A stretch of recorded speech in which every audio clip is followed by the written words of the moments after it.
Hey, welcome to Punks for Progress Weekly What the Fuck Report. I'm Punker Mike. That's Aaron. What's up, dude? What's up? How are you, man? I'm alright, man. How you doing? I'm melting. No shit, right, man? Dude, Yeah. 108 in Redlands today. What about where you are? 100 million. Fuck. Yeah, And it's wait, literally, I think it peaked out at 102 million today. Where I'm at, so. dude, and we have no Paris Climate Agreement, and climate change is not for real. So, how much is gas? Whatever. So, okay. You know what? Y'all know the alternatives, man. But it was fucking hot today, and there's a reason for it.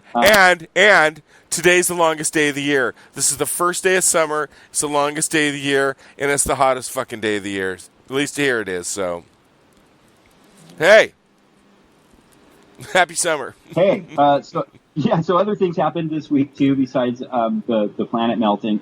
It was Juneteenth, this celebration this last week. Right. So for those of you who don't know what that is, it's the celebration of the end of slavery and the 13th Amendment and so on in June and the 13th. And yeah, so there's this great forums and discussions and activities and demonstrations, and it's just this huge, really amazing celebration of solidarity with those who still to this day suffer from the ramifications of slavery, and even though it only exists in our prisons now.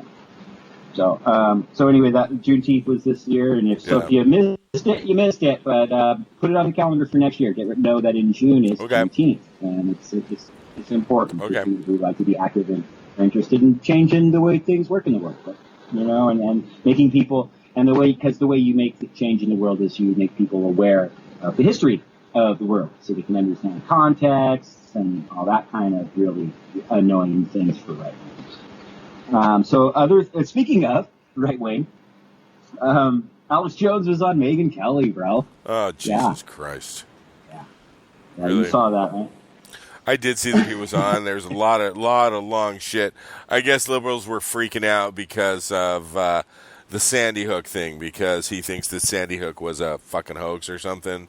So I just, Right. it's like really, she's on MSNBC now, and that's like what, the liberal equivalent to Fox? Yeah, that's a bunch of bullshit. Don't give me your fucking liberal, all the news is liberal. Fuck that. That's not what's going on. That was bullshit. Now, that's just the Megyn Kelly side. Now, let's bring on Alex Jones. Wasn't he on our show one time? Yes, he was. Yes, he was. Check our show. It's called What is Antifa? Alex Jones called it. Yeah, he did. But it's like, really, you're really going to put this fucking idiot on who is just, I mean, come on, seriously, dude. I mean, you've been following him for a number of years, and you actually, like, some of the stuff he talked about a number of years ago was feasible, but now it's just like, are you out of your fucking mind, dude? Right, and not all of it was ever feasible. And even though when I first was kind of researching and utilizing the tool of Alex Jones, which is such a good analogy for him on more levels than one. But when I was introduced to the conspiracy theory world by my friend Jim Keith, who passed away years ago, and then read all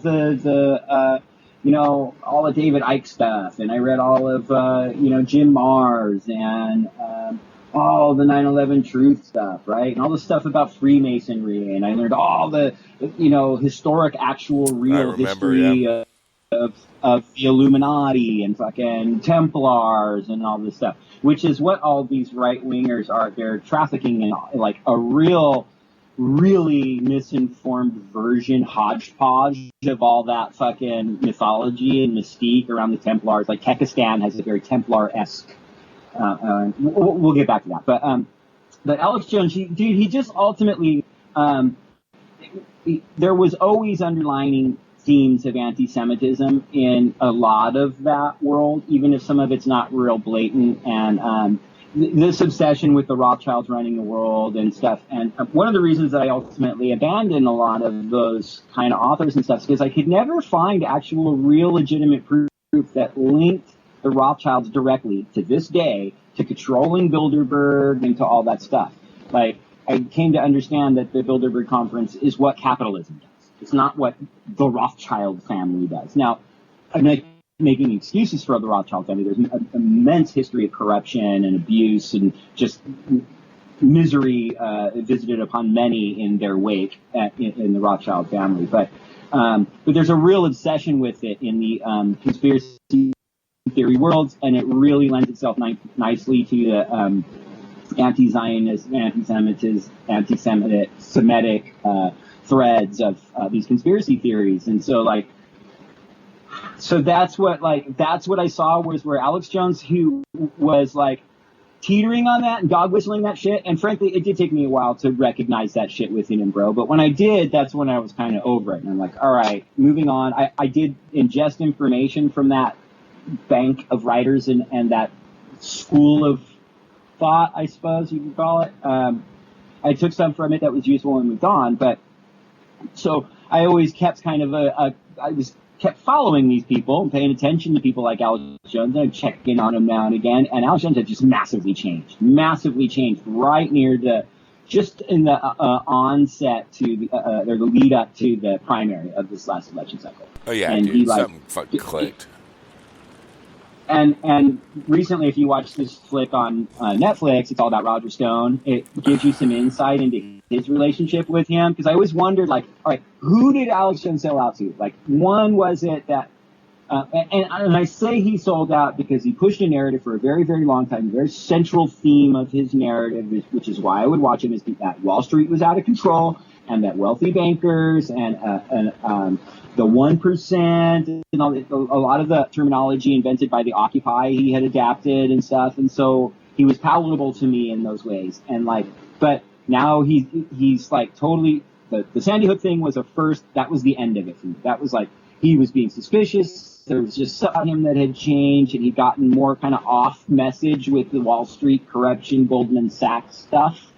And had gotten really partisan, which he had never been. He was always very critical of both Bush and Obama, but he got really obsessive and linked himself with the Tea Party. So I never understood if it was like he just kind of. Well, that's what I wondered. Did he get money from somebody, or did he just see the writing on the wall with the Tea Party community that was growing and said, hey, maybe if I shift my narrative a little bit. Well, I think that's part of it, as well as, again, watch that flick about Roger Stone on Netflix. Get some insight into where that money or whatever it is might have come from, where he just, has basically what Alex Jones does now, dude. Not only does he traffic in fascism and a lot of racist undertones, he is selling a lot of valid conspiracy theories that are now associated with utter nonsense. And so he discredits anyone who ever wants to talk about, hey, there's this conference every year that meets, of all these elite people, and maybe we should pay attention to what they're doing. And then they go, oh, you mean that thing Alex Jones was talking about? The guy who believes that with the aliens and Sandy Hook and whatnot? And, I don't need to hear about that. So it's a very, very great, useful sort of counterintelligence way to discredit some valuable, useful information. And so I think that in that way, giving him the platform on Fox News is absolutely all about validating him. And if people want to get mad at Megyn Kelly for doing that, you're missing the big picture. It's not Megyn Kelly who validated Alex Jones. You know what I mean, bro? It's the state-run media that did it. MSNBC, Fox News, CNN, and Breitbart and Award. So anyway, he gets on there, and he's supposed to have already. He is supposed to have denounced his stance on Sandy Hook being fake. But when you watch the video, he absolutely doesn't denounce it. He walks all kinds of ways around it and tries to just maintain that narrative, despite the fact that he's just like really hurting, suffering parents and shit. You know what I mean, bro? It's just fucking gross. I do know, and it is. It's fucking gross, Aaron. You're absolutely right. And fuck Megyn Kelly. She didn't fucking bring it. She didn't fucking destroy. I mean, they're both just a mockery. They're both just a mockery. You know, and fuck the conservaturds for calling the corporate media the liberal media, because it ain't fucking liberal, so... Not even remotely close. It's state-run media, the corporate media. But, I mean, the state is run by the corporate, and the media is the sounding, it's the message board. It's the bullhorn of the state, which is run by the corporations. So it's all the state-run media, all of it, and they love dividing us down. It ain't fucking left, liberal right, media, line, okay? It ain't I'm sorry, no, it's not liberal media. No. Sorry, I'll try to. No, they're playing it. They're playing it. They want you to be either conservative or liberal, and they want us to fight against each other. Divide and conquer, bro. Divide and conquer. And so, you hear about these new Nixon papers that came out? I did. I heard something about it today. Didn't I hear? Wasn't there a story on Democracy Now! About that? Didn't they have some stuff that came out about Watergate? If I'm not mistaken. Well, it's very reminiscent of what we're seeing right now. Right? It came out that he straight up ordered he was formulating the plan by which to attack Daniel Ellsberg and a whole shit ton of fucking protesters on the left. Yes. He wanted to. Right. Instead, what I guess he did is started the Southern Strategy and put in place what ultimately became the war on drugs and began, in earnest, the steps towards imprisoning as many people of color as they could, and as many color and hippies that smoke pot and opposed because hippies like his war in Vietnam, standing up for people of color. Because hippies were standing up for people of color. That's what. Well, and they opposed his war in Vietnam. The fucking civil rights. And sure.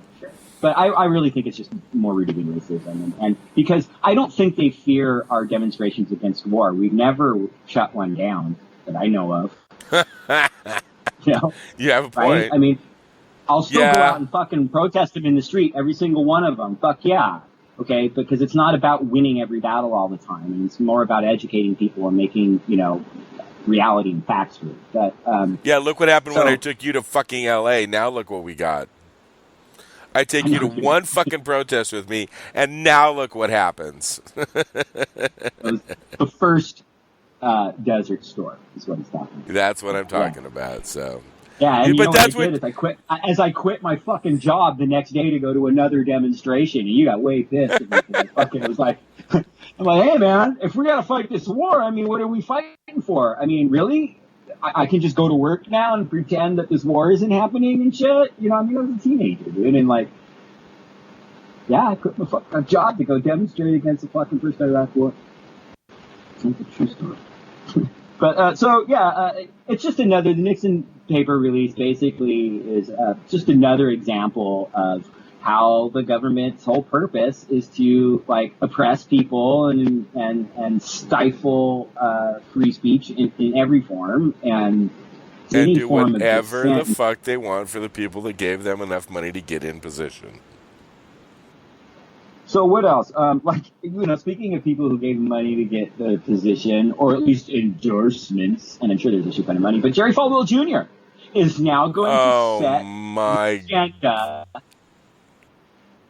Yeah, Jerry Falwell Jr. will now be setting the agenda for the task force that is going to reevaluate the way we educate children. And then great, him and Betsy DeVos.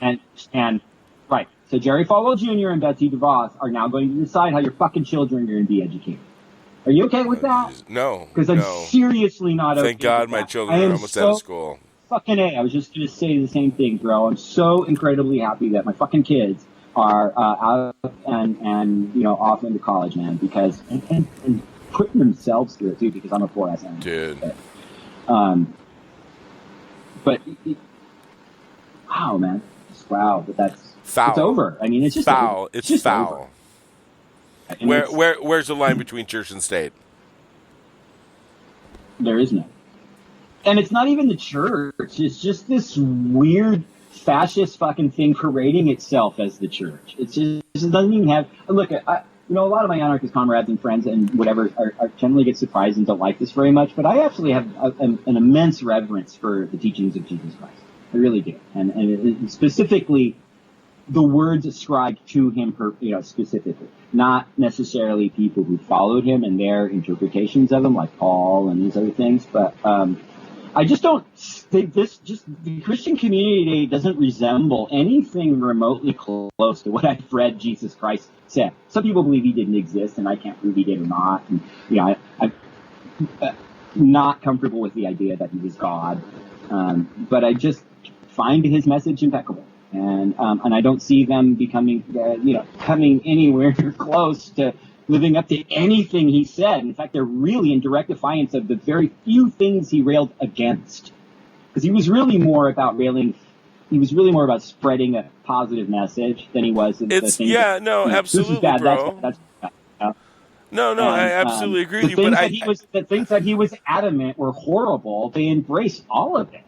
So it's like, yes, it is. Pick and choose, it is bro. a merging of church and state. But for people who really take the teachings of Christ seriously, these people are not on your team at all. They have no reverence for the teachings of Jesus Christ at all. They're selfish, greedy, warmongering fucking shitbags. No, and what they're doing is they're taking and they're hijacking these Christians and manipulating them to believe what they want them to believe and saying, oh, well, this is righteous, and this is a righteous thing, therefore you must believe in it. And they do. And they fucking suck it up because they pick and choose. It's a pick and choose thing, bro. But it's like, and they give you an enemy, and they give them an enemy and say, hey, the fucking libtards. You hate these liberals. They're liberal. They're trying to destroy Jesus.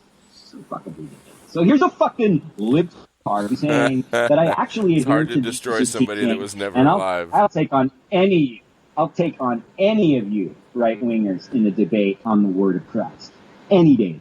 And well, wait a minute. You're dealing with the son of a preacher man and a Mormon that went to seminary for 4 years. So bring it on. Right? Right. So we can move on for that nonsense. But yeah, so Jerry Falwell, bro. Yeah. Jerry Falwell Jr. Deciding how we learn. But I mean, now I know that I know he either gave money or he was part of the campaign, wasn't he? Was it junior or was it senior that was part of it? Because it was junior. It was junior, and what he did is he gave a major important endorsement that Trump was really waffling with the evangelicals and because he's such a disgusting waffling with evangelicals and because he's such a good Christian. Oh my God, I'm going to mute myself. So Jerry Falwell Jr. comes out and validates him, and it's on. And they still fucking love him. They still think he's some glorious Christian. A dude who said, I prefer not to sin so that he doesn't have to repent. However you feel about the message of repentance, it's a cornerstone, tenet of Christianity, that you have to accept that you sin and you are in need of repentance. There's no two ways around getting that. That's day one, of Christianity. And this guy says that he doesn't buy into it. And they fucking follow it. So anyway, you're heretics. So let's move on because Trump also has just totally destroyed relations with Cuba. Oh, my God. Thank God I don't smoke cigars anymore. No, he's a fucking retard. Really? Dude, bottom line, it's to get rid of anything that Obama did. There was a satire going around on Facebook, and I think, God damn it, it was something that Trump had taken back. Oh, he took away the pardon of 5 of the turkeys that Obama pardoned for Thanksgiving. You gotta be kidding me. It was a fucking joke. It was satire, right? It wasn't on. It wasn't on the Onion, but it was like. Oh, I got you. It's It was like sarcastic, anything to do to redo anything Obama did. So out of the what they say 16 turkeys that Obama pardoned, because I guess he does 2 a year. All but 5 of them had already died. So they were saying that Trump reneged their pardon, so they were going to be put to death immediately by firing squad. Firing squad. I'm like, okay, yeah, but I mean, I get it, it's satire and it's funny and all, but I mean, it goes to show the point that it seems like this administration is doing everything it possibly can to undo anything Obama did. So, let me think. The last 8 years, the Republicans did nothing but obstruct. Now they're yelling. And didn't I understand that Democrats actually are going to start obstructing stuff now? And they held the floor last night and did a bunch of shit over this fucking American Health Care. It was over the American Health Care Act because the senators, the Republican senators that are redrawing the Health Care Act that came out of the House, the big fucking deal in the Rose Garden, they're redrawing it. They're not letting anybody talk about it. They're not letting anybody see it. They're going to bring it right up, and they're going to try to fucking run it through before the 4th of July vacation. Are you... Oh, my God. I'm going to fucking redline this goddamn recording right now. Dude, it's out of control. They're not even going to let any... Okay, Obamacare had... I can't even tell you how many, the number of public debates regard over Obamacare. But then there was some 179 Republican revisions to the Obamacare, the Affordable Care Act, before they fucking signed it. Okay, right. This one's going through with no Democratic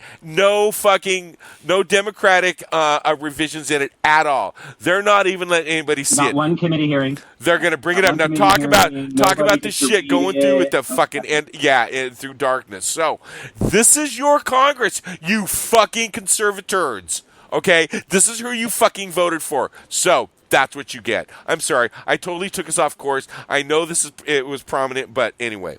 Well, that's okay. But one of the things, the last thing I wanted to bring up about Cuba was I saw a great superficial meme on Facebook too, and it said, don't tell me about human rights abuses in Cuba when you run a torture camp in Cuba. Oh my God! Right. So yeah, don't tell me that this has anything to do with human rights or the way Cuba treats people. Cuba's got Cuba's got healthcare, bro. Cuba has healthcare.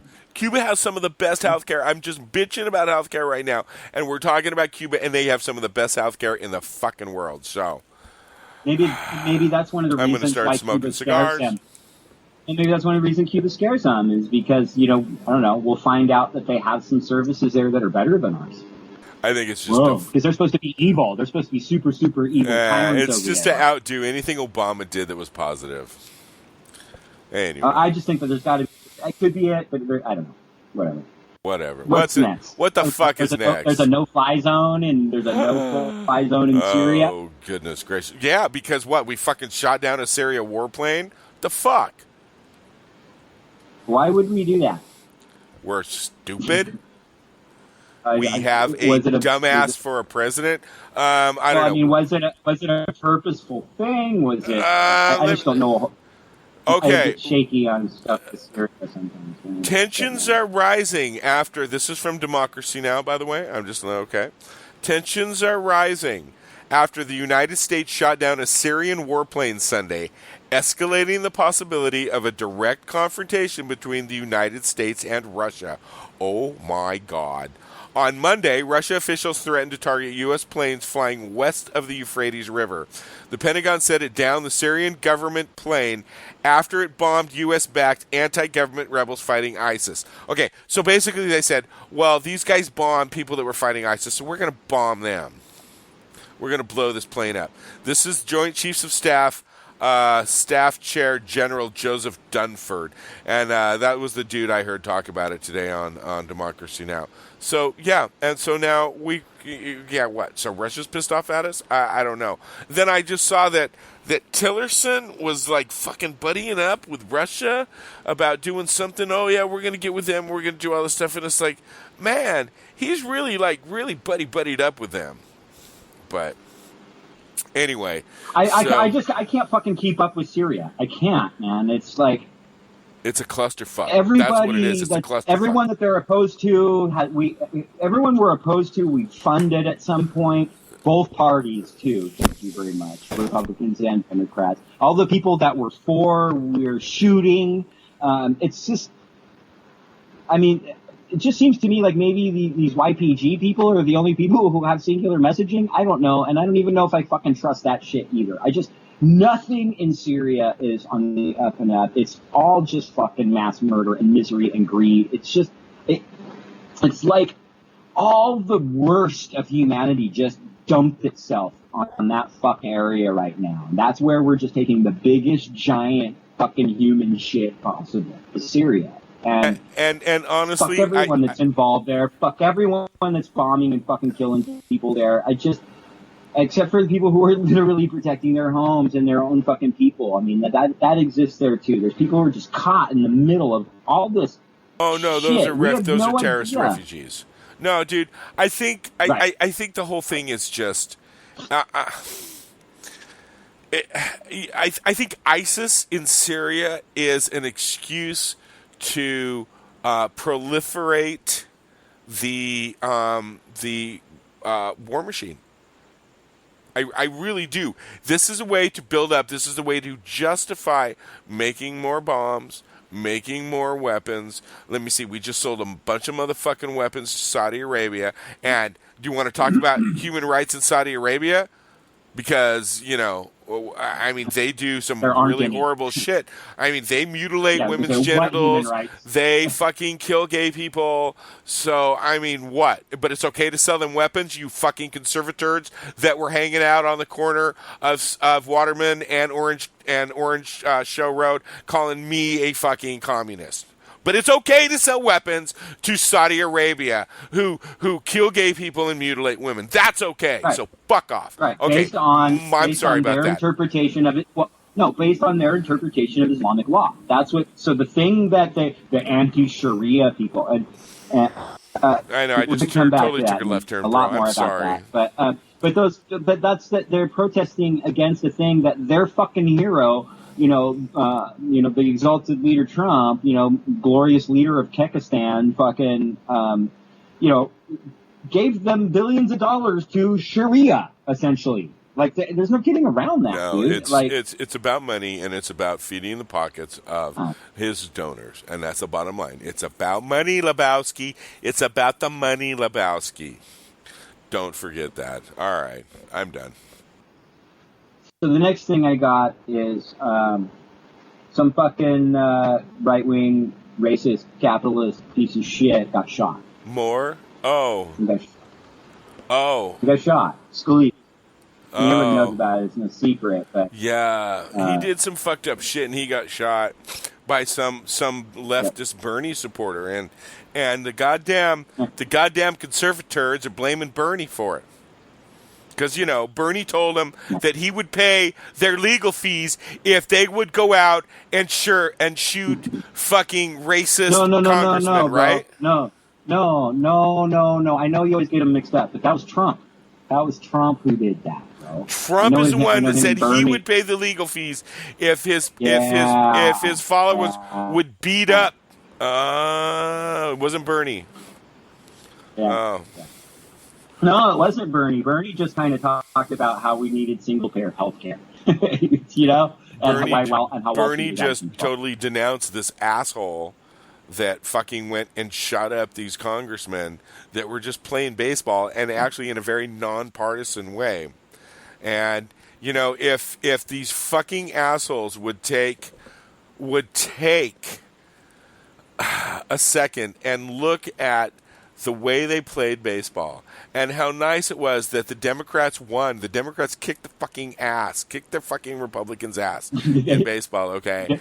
And they took the trophy and they handed it to the Republicans and said, "There, give this to Scalia." Okay, that's awesomeness, right? Why the fuck don't you guys do that in Congress? Oh wait, they do. Only they do it to fuck us, because even though we've had Comey and even though we've had Sessions, do you realize what the fucking Congress has been doing while those assholes have been talking to the let me get this right. The Senate Judiciary Committee. Oh, let me see. They fucking gutted Dodd-Frank. So now Wall Street can do whatever the fuck they want to do. We're headed for a bigger crash than we were in 2008. So that happened, and I didn't see anything on corporate media about that. Did you? No. Tom Hartman talked about. Well, I don't watch a whole lot of state-run media anymore. I don't either. You're right. I don't. I give you that. Okay, so did any of you all see anything about that? Because I mean, I follow him on Twitter, bro, and I didn't see anything on CNN or anything like that about it. So right. I'm just saying. They weren't talking about it. No, there's all this stuff that's going through that the Republicans and the Democrats are all voting on, and it's going through, without any obstruction at all, and we don't know it because we're so focused on what the fucking Cheetolini is tweeting today. Right. Well, it's kind of moved on a little bit. It's like I noticed, like in the newsstands and stuff, there's the stories and cover stories about, the girl who repeatedly texted her boyfriend or whatever to commit suicide. Like, that's a horrible thing, whatever, but at the risk of sounding insensitive, I don't care. It's kind of none of my business. And like, whatever, it's horrible. It's not the front page story of a magazine. That's not what it is. And it's like, and it's not something that people demand to know about. What it is they throw it out to you and they get you fucking hooked into it. Then you start demanding to know more, and then they just feed it to you. And meanwhile, you ignore things like the gutting of Dodd-Frank and all the stuff that's going on all over our country with dumping in our rivers and shit. I just saw a fucking video today of this green sludge. It looked like it came out of a fucking Ghostbusters movie. Oh, that was in my pool, bro. River. That was my pools today. Those were my pools today. The green sludge was in my pools. I swear, it was my pool. I'll take care of it next week. I promise. Yeah. But yeah, so you're just totally right, and so I found that kind of interesting, bro. That there's a little less focus on the daily fucking baboon circus show of Trump, and they're going back to some of their old ways. The Mary Kay Letourneaus and the O.J. Simpsons, whatever, these Bill Cosby, these bro. Stories that they sell at Bill Cosby. Mistrial, apparently. Right? I don't know what to make of any of that. Well, you know what? So we're on the topic of this fucker that went and shot up these Republicans, right? Right. And thank you. And here's one of the things that this guy did. This guy had been brought up, I guess, or he had a history of domestic abuse. Right. This guy had a history of domestic abuse. He went and legally bought a gun.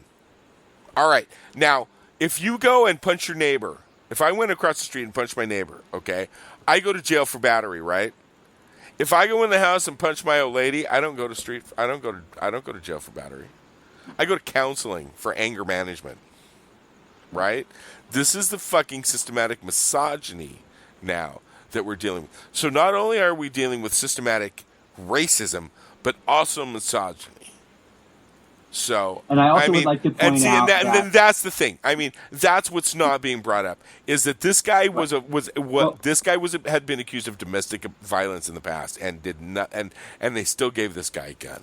And Michael, let me stop you real quick. I just want to point out also, bro, that the fact that the significance of him having a past history of domestic abuse is not that we want to like demonize his character. It's because one of the very, very, very few handful of provisions that the Obama administration is pushing in terms of gun control, and I'm very, very divided on the topic of gun control in a lot of ways. I don't want to have that argument necessarily right now.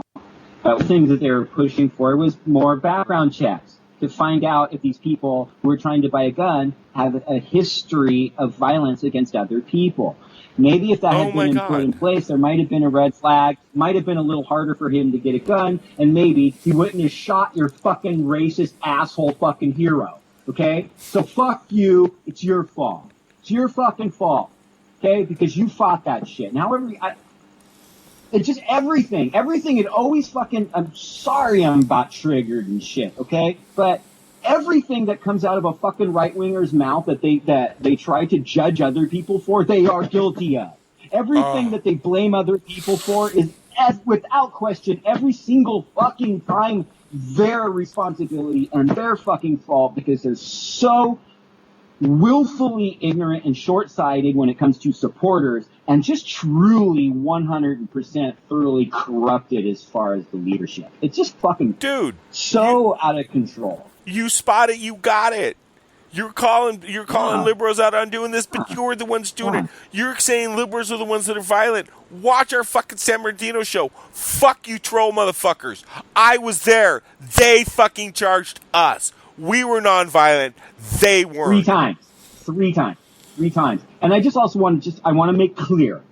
You don't go out and fucking just start shooting people. That is so foul and so completely counterproductive to anything. And it only serves some weird, demented personal fucking purpose. It does not help anybody's cause. It is now like, dude, this idiot fucking, at some point in his weird fucking soup of a brain, thought that Bernie was a decent guy and he liked him. Well, Bernie is disgusted by you, man. You didn't win any points with Bernie. He's just like, you have hurt your guy's cause, okay? And then now we get to be saddled with you. And now they have you, okay? The people you hate are now using you at this shooter as proof that we're the ones that are violent and we're horrible. You know what? They got one. Right, they got one. They got one. You've got one. I've got fucking dozens of conservators. Every day, a racist fucking white dude in this country assaults, if not murders, a fucking person of color. Wait a minute.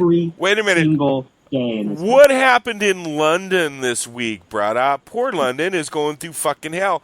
Didn't some racist asshole just run over a bunch of fucking Muslims that were coming out of their mosque at midnight because it's Ramadan? Yeah, the end of Ramadan, right? And right. Okay. Plows them down. A bunch of them. Plows them down. Sat in his car laughing at them. They wanted to pull him out and fucking beat the shit out of him. And the Imam said, don't do it. The police will take care of him. The Imam of the fucking mosque where he just killed ran over a bunch of people. I don't did any of them die, bro? I'm not sure. I may be confusing. I may be confusing myself with the fucking right-wing asshole that beat the shit out of the poor little Muslim girl with a fucking metal baseball bat. Because that happened this week too. So now, tell me again, Aaron, who's more violent, the right or the left? And cops shot a fucking pregnant black woman in front of her fucking children who had called them for assistance. Oh, because she had a bit of mental illness, and our cops are trained so well to deal with mental illness. Oh my God, I'm going to mute myself again. You sneeze, bro? Dude, I'm telling you, man. Oh my God. Anyways.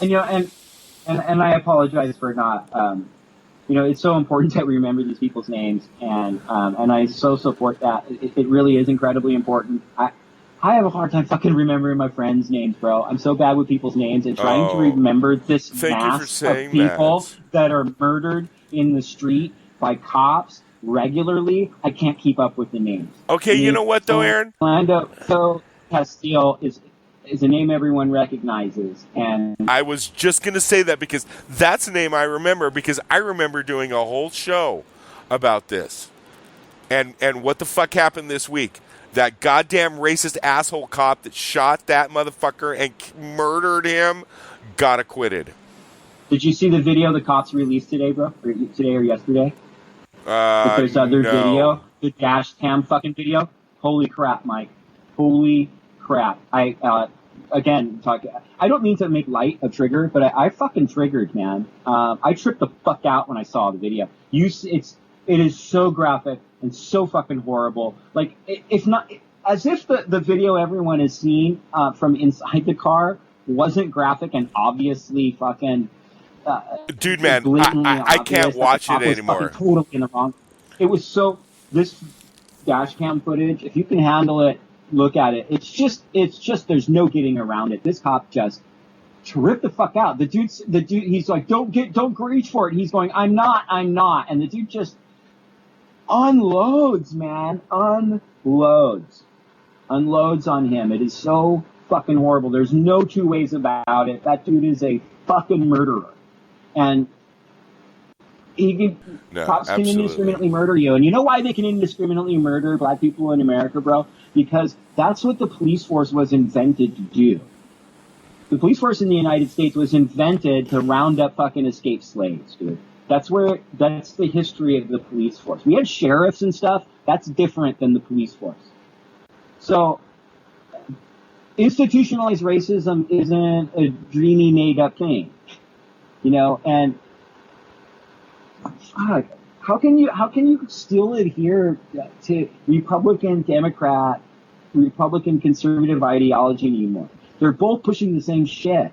They both are doing nothing about what the fuck happened to Philando Castile. They're crying about their goddamn senator. And look, I know I'm insensitive to this man who got shot, and I'm all fucking distraught over Philando getting shot, but that dude spewed hate, man. That senator spewed a lot of fucking hate. I want to say he voted against some sympathy for him. No, dude, I want to say he voted against some equal rights bills. So I can't remember what it is either, but he also had some fucking blatantly racist shit that he ran on, like openly blatant shit. Yeah. So I'm sorry that I don't have a whole lot of sympathy for him. Don't go out and fucking shoot people. It hurt our fucking cause, but I'm sorry, I'm not crying for the dude. Okay. Good, he lived. He's a human being. I'm glad he lived. But will he wake up from this experience? Probably not, because all these fucking idiots are going to act like he's some kind of martyr fucking hero now, like he's Gabby Giffords all of a sudden. You know? It's just, yeah, but what Gabby Giffords? What the fuck about Gabby Giffords? What the fuck? She got shot in the face. So now what? So we're even? Fuck off. Whatever. Move on. So this week was also the 1 year anniversary of the Pulse shooting. Oh yeah, the Pulse nightclub shooting. That was another show that we did. When a closeted homosexual opened fire on a lot of homosexuals in Florida. And then tried to claim allegiance with ISIS. Right. And basically he was just frustrated with his own sexuality. Probably because of his religious upbringing, and I don't mean to shit on Islam, but all these Abrahamic religions and stuff have at the root of them some very fucking intensely entrenched homophobia, and so he learned that, and I got it from my freaking Christian upbringing, the same way he got it from his Muslim upbringing. Okay, I just didn't go out fucking kill people. Christians do it more often in this country than someone raised Muslim, but that's not what it was. I don't buy that. He was sticking dick in his mouth and stuff, dude. I mean, he just hadn't come to grips with his own shit. He was all freaked out, so he went and fucking shot a bunch of people because he can't deal with the fact that he likes a dick in his mouth. Look, dude, I agree with you. I think this guy was having a lot of guilt issues, which I think religion of any kind, whether it's Islam, whether it's Christian, whether it's Mormonism or Buddhism, whatever the fuck. Like you said, any of the Abrahamic religions have this hang up on homosexuality. And I'll give you, you want the straight fucking dope? Here's my fucking tinfoil hat. Put your fucking tinfoil hat on. You know why they don't want you to do this? Do you know why the Catholic Church doesn't want you to fucking take birth control? Because they want you to shit kids. You know why they want you to shit kids? It's about the money, Lebowski. Fuck, it's not rocket science, okay? So, that being said, this dude had a fucking hang up. He claimed to be ISIS. And what I wanted to say is the goddamn right-wingers picked up on that. Oh, he's an ISIS, it's terrorism. No, he was a fucking closeted gay guy. That's what it was. He couldn't come to grips with who he really was, probably because of some fucked up religion, and went around and killed what, 50, almost 50 fucking people, bro? I can't remember the exact number, but it was one of the worst tragedies, if not the worst tragedy in U.S. history, right? Well, what it was the worst mass shooting committed by an American citizen. Okay. We've had far greater mass shootings committed by the states in this country, and a long history of that. But it was significant in that sense, as far as like lone gunmen, whatever, right? mass shooting. So this guy lived here. He was born here. He was not a fucking refugee. He did not immigrate here. Okay, so your fucking border wall's not going to stop this dude. Your fucking Muslim ban isn't going to stop this dude. So now what? So now they're what? Calling for fucking internment. Now what? There's already far righties that are calling for Muslim internment. So let's shoot down a Syrian warplane because of it. Right. Right. And so that's why they fucking cheer when that shit happens, because they think that the dude that shot the gay club is somehow the same people shooting and bombing in Syria. Well, you know what? The gays got what they wanted, right? Because they're fucking an abomination in God's eyes. And then that's what I was going to say too, bro, is that, listen, they fucking loved that those gays got shot, that this LGBTQ community got slaughtered. These fucking Christians love it. They hate them so much, man. They love it. Deep down, because they you people love that they got fucking slaughtered. And you know what? One of them fucking got on our fucking video all about the fucking Pulse nightclub shooting and totally trolled us on the day of the year anniversary. And went off with all these fucking verses where he's like showing that Jesus was all about self-defense, and went off about how like it's okay to fucking kill Muslims is what this fucking dude is saying, and he's dropping all these Bibles and talking about Christians. So like, I just got on there. I got on there and just let him know, look, homie, I was raised by a Pentecostal preacher. I taught freaking Sunday school and junior at high youth group. Baptizing the Holy Spirit with the evidence of tongues. Okay, so. All right, and like let him know, and I have never seen anything in my Bible that even remotely reminiscent of the totally foul, evil, fearful, hateful ideas that you're espousing and using the Bible to justify it. And then I sent them, I gave them Matthew chapter 7 verses 15 through 23, which is basically Jesus talking all about how about like. They come up to him and he said, in that time they will come to me and say, Lord, but we healed the sick in your name, and we cast out demons in your name, and we served your blah blah blah. And he said, be gone from me, you doers of iniquity, I never knew you. Because then he goes on to say, where were you when I was hungry? Where were you when I was, a fucking refugee from Syria? Where were you? Okay, so Christian, right? You're skittle laying on you're a little skittle laying on the fucking beach, washed up, because you drowned, because you're a fucking refugee. Right. Thanks, Eric Trump. So I don't know. Maybe my showing him and what I had told it is familiar with it. I suspect you'll be hearing it again, but from someone with much more authority than myself. And just kind of tell him, dude, you ain't a Christian and Jesus ain't letting you in, son. So, and not that I buy into this heaven hell thing, but he deleted all his comments, dude. It was a trip. But you know what? The fucker it went wasn't on. His. Right. Thank you. Go ahead. No, I was just gonna say, you know what? Yeah, he trolled all our videos. He even went on the Hexed video I put up. That's a different guy. That's a different guy. It's a different dude? A different guy. This is a dude who just got on this video about the Pulse thing and just went off on this stuff. Yeah. I remember. Yeah. He deleted all that shit, bro? It's not that what... Yeah, he deleted it. It's all gone. It's a trip. I really wish people could have seen it because it was really, really bizarre. All that scriptural shit that he put up there? Yeah, it's all gone. And, wow. It's like I said, and I don't give a fuck. People troll us and stuff. If anything, I kind of enjoy it because they say the most horrible, nasty, racist shit. And I'm like, so you don't think they're racist? Go look at the comments on our videos. Yeah, we're commie fags. Commie fag. And so again, it wasn't so much that what his comments were that was really struck me and that I like took offense to. It was that he did it on the day that he did it, it was he took it upon himself on the 1 year anniversary of that to go on to a YouTube channel and preach a bunch of hatred and Christian justification for the murder of Muslims. Like, it's just, what is going on in your head, man? You're not Christian. You're espousing murder and celebrating murder. So it was just really bizarre. Foul, yeah, yeah. That's just. So, anyways, and so we just put up. Let's talk about some of the videos that we've been putting up. Oh, dude. okay. We got some good stuff. Well, what I was to some of this stuff too. So. Yeah, what I was saying is I put up a video of Hexed. Hex is the local Chino punk rock band here that my son knows, and I went to the Ugly Festival, which was about, I don't know, half a dozen or more punk rock bands that had a frat house in Pomona, and Hex was there and a couple of the others. Man, you know what, dude? It's a great fucking scene.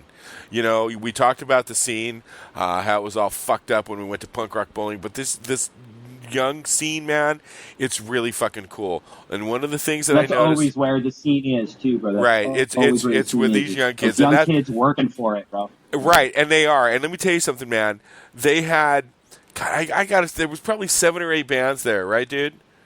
No, at Ugly Fest, more than 7 or 8 bands. Okay, Brian's sitting right here. He said there's more. Anyways, dude, it was an all ages show.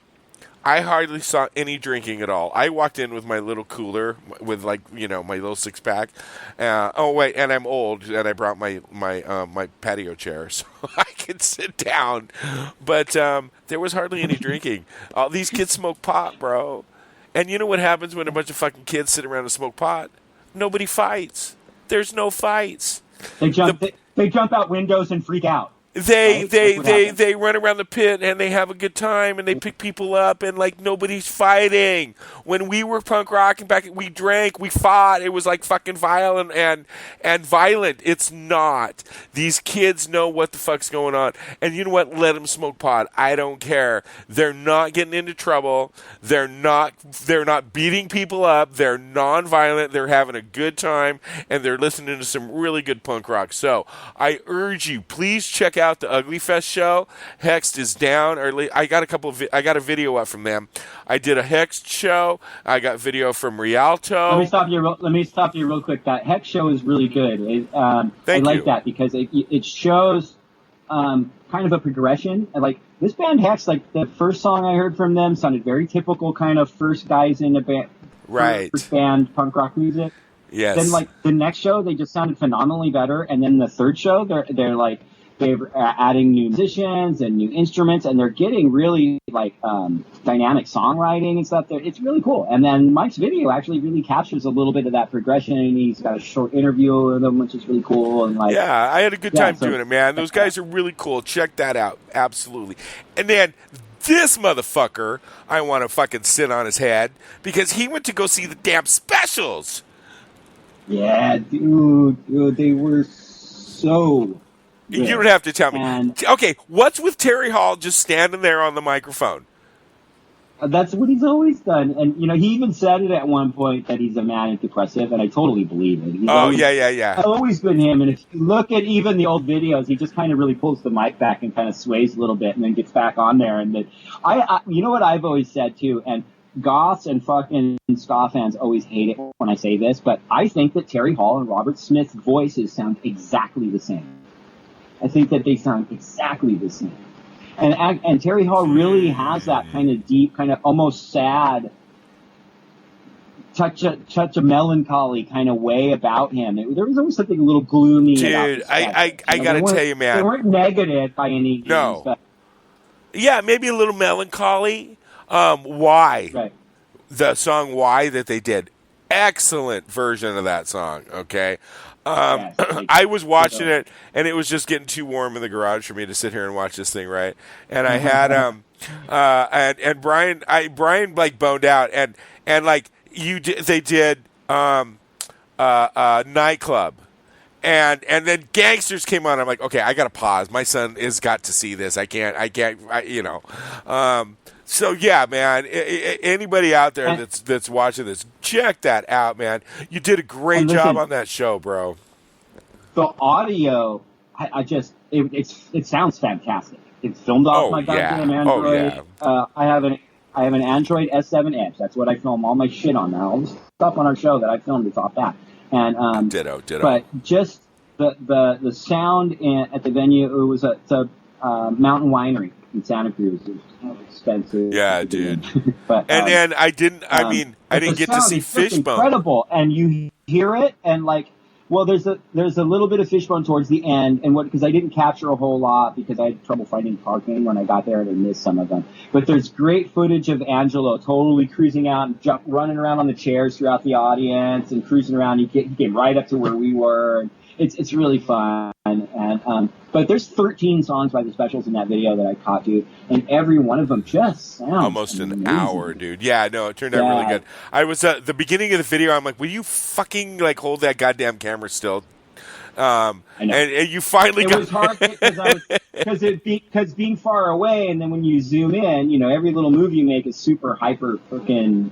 Exaggerated in the shakiness of the video. So it took me a little time to calm it down. No, but it did, dude. And it turned out, it turned out good after that, so. And you've got a few comments on that one, too. Those are up. No, it's doing really well, and people have been really appreciative. And there was a song that I didn't know the title of, and so when I put it in the logo, in the little Chiron thing, is, the Specials, and then for the title of the song, it was, I have no idea what this song is called. The video. And, dude got on, and it was a Louis Armstrong cover, dude, and it was a song that Terry Hall, he was talking about Father's Day and like the importance of the little things with parenting and whatever, and they did this Louis Armstrong cover, dude. It's just heart-wrenching. It's so good, dude, so good.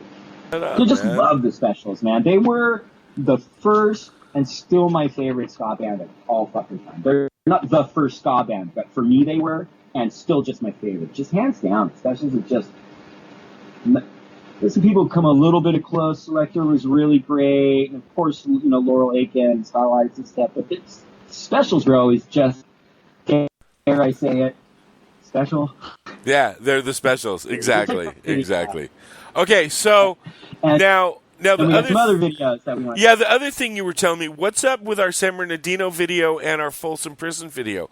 Did something? I mean, like, explain we were yourself, honored enough to have both of those videos featured by It's Going Down, which if you're not familiar with It's Going Down, and if you're watching our show, you probably would love them. They're really kind of almost the forefront of sort of anarchist and anti-racist and anti-fascist reporting and videos and articles. And dude, there's a video they just put up on It's Going Down's website. And you can follow them on Facebook or itsgoingdown.com. But they just put this video up that it was actually put together by Crimethinc Ex-Workers Collective, which is a very, you're probably not familiar with them, Mike, but they've been around a long time. It's a very, very broad kind of network of autonomous or anonymous anarchists, some anonymous, some not, but they come together under this thing of Crimethinc. There's just so much they do. It's kind of hard to describe what they are, but they're very, very active, and they're just an immensely important informational tool for anarchists. And they did this three-way talk that they posted. It's a little over an hour, and it's a dude who's directly involved with the legal team representing all the people arrested, the protesters arrested on J20. He's picked protesters who are being, looking at each and every one of them 70-year fucking sentences, 200 of them, journalists who were there covering, facing charges. So he gives us a really insightful narrative on the way that the state is straight up manipulating the system to throw the book at these fucking people, that it's really obvious that they're not guilty of conspiracy to commit riot. And you got to understand, committing riot is a felony, and conspiracy to commit riot is an enhanced felony. These are very, very serious charges. So not only is he in this video talking about that, you also have someone who's involved, directly involved, and was a defendant in the RNC 8 case, where these 8 protesters went to the RNC, whatever, and were arrested as violent, conspiratorial, fucking anarchists trying to, whatever, and in the case, and what the sauce and illegal things the state did to try and win that case, and a lot of these guys did some real time. And then there's another woman who's there giving excellent fucking narrative and information about this massive amount of arrests that went down out at the Standing Rock, DAPL actions. And so that's like one of the top stories right now, and it's going down too. And then there are articles they what they do is report backs. It's sort of scene reports, right? Punk rockers know what scene reports are, like from Maximum Rock and Roll and stuff. So it's kind of like that, but it's like, anybody, if you attended an action or whatever, and you can write decent enough, and you can remain anonymous, they'll publish your articles and they'll publish your videos and stuff. So they posted both our video from San Bernardino and the video that I did from attending the prisoners' hunger strike solidarity demonstration in Folsom a few weeks back. So it really, dude, we got a whole mess of new subscribers because of it. So that's really fucking cool, man. I mean, it's not all about subscribers and whatever.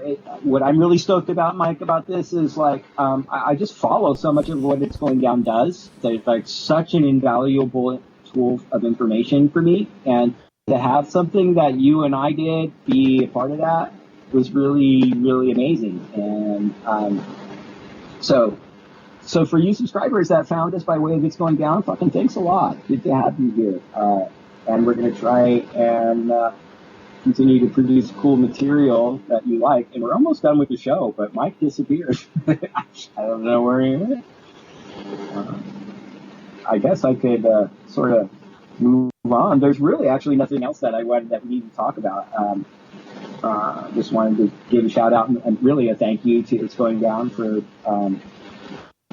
posting our videos and helping people find us in that way. And then because it really is, that's how we make the difference, bro. Is that, and nice to have you back, by the way. That's part of coalition building. It's like, I mean, Mike and I aren't, constitute a coalition. We're two guys with a podcast, and their website that's much bigger than they are. But that's how this grows. We as a community support the things that each other do and boost it forward. And like, if you have something useful and informative, then we need to work together and get that message out. You know what I mean? So it's really cool.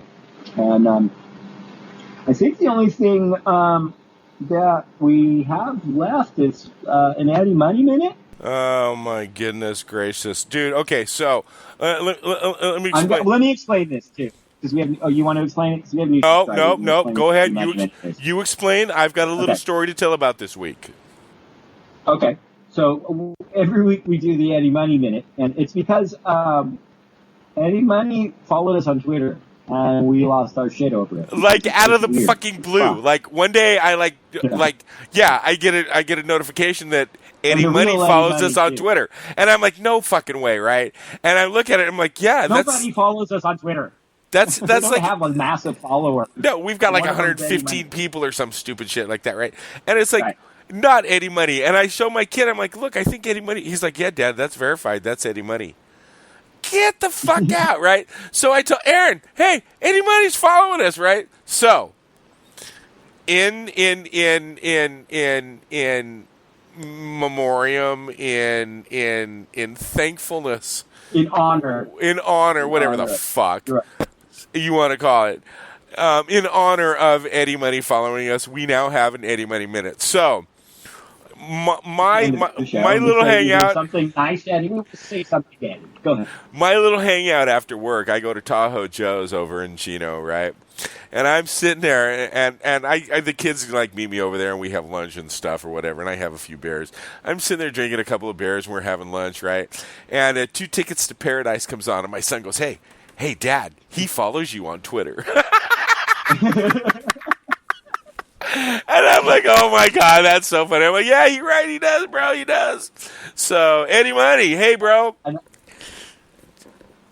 Thank you for following us on Twitter, Aaron. You have your Eddy Money Minute, and I'm gonna have my Eddy Money moment.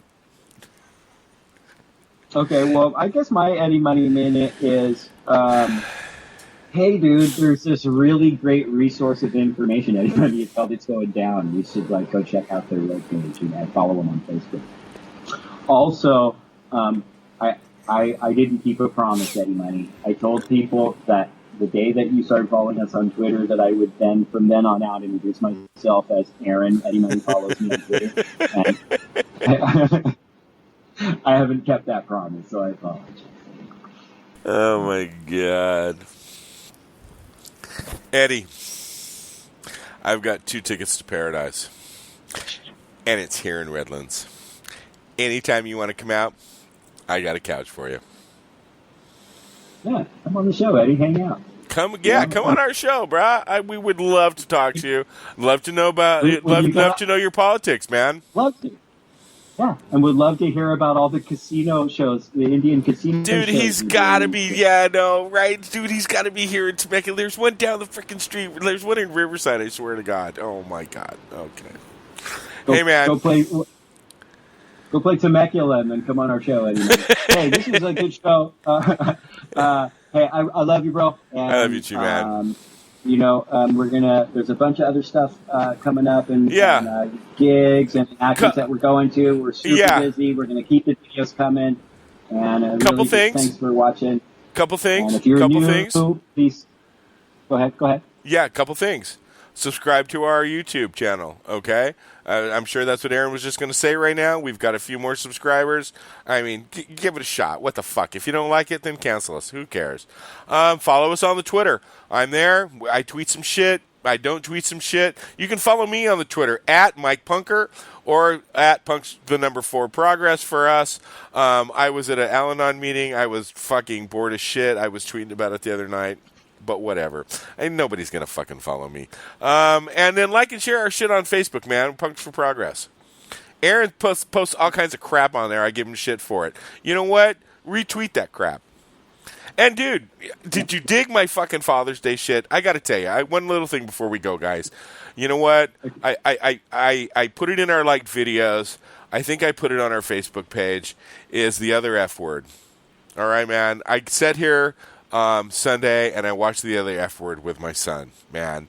And I got to tell you, it was the highlight of my Father's Day. Better than surfing, and I had a fucking great session. So check out the other F word, you guys. It really is a great film. I mean, however you feel about like the bands and their music in it and stuff, it really is a great insight into it transcends. It means when a youth movement grows up, a youth movement, a youth culture grows up and then has children. How does that manifest? And it's just really great. You remember Tony's in that show, right? Yeah, Tony, we also did an interview. Tony's got a fucking show. Tony from the Adolescents. He's got a purple house, bro.